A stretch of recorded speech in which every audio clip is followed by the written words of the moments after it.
What are the current market conditions and how does it impact the home buying process? Why is that important? I think that's probably one of the most important. I agree with Chat GPT. I think that's probably one of the most important things to think about when you're entering into a market or just the market conditions, because you have to know what the leverage is like, right?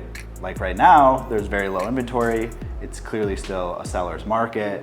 If you go into that and you don't have the proper expectations, you're gonna be really caught off guard and you're gonna be in multiple offer situations and you're gonna get overwhelmed and it's gonna be miserable. So I agree, I think that's a super important thing. Yeah, I agree too, and how I think about it is speed. Different markets happen at different speeds. So if you're in a seller's market and you're a buyer, things are gonna happen very quickly. If you're in a buyer's market, it's probably gonna move a little bit slower. You might have some more leverage as you talked about. I think that's kind of like the biggest thing to understand the market conditions.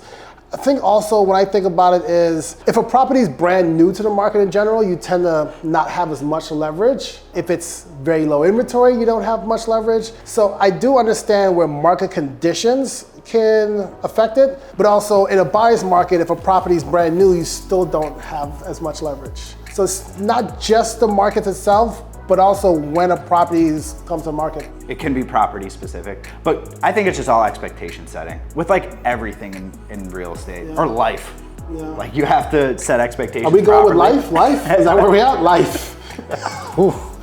Ask ChatGPT about life. Dear Chat. So no, with market conditions, I do feel as well, I talk about it as a very broad thing because like you said, it's property specific. Because right now, it's a little bit of a seller's market. We can still go out there and find a property that's been sitting on there for 200 days. We can still find it.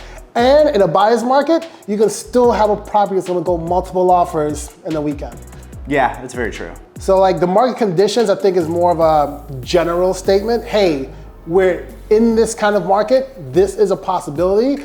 But it does help prep your clients and set that expectation that right now, things are moving quick. Yeah. Like have your pre-approval ready, have your attorney ready, see what a 7.0 contract looks like. Yeah. Go through the process because we probably don't have more than a week to think about it. Because if you like this place, somebody else likes the same place. Yeah, and what I like to do is I like to set market conditions, like I like to set expectations about the market conditions early on. So like before we even go out to see properties, I like to kind of set the stage for what we're gonna see out there. And then once we go property specific, then I'll give more detailed advice based on that one that you like. Man, we're getting real deep in this one. It's also dependent on what the client's looking for. If we have a client right now that says they want a 2-bed, 2-bath under 400 in Lakeview, you think that's gonna be easy or hard?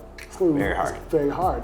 Because when that one comes up, guess what? It's gonna be multiple offers if it ever comes up. But if we had a client that says they want a 2-bed, 2-bath for 800,000 in the West Loop, okay. Yeah. It's gonna be competitive, but because of how big your budget is, we're probably gonna be able to find this place. Right. So I think it is market condition, but it's also client specific, it's property specific. Yeah. There's so many things that go into it that this is why it's important to have the right agent, 100%. Yeah, 100%, yeah. Good job, ChatGPT.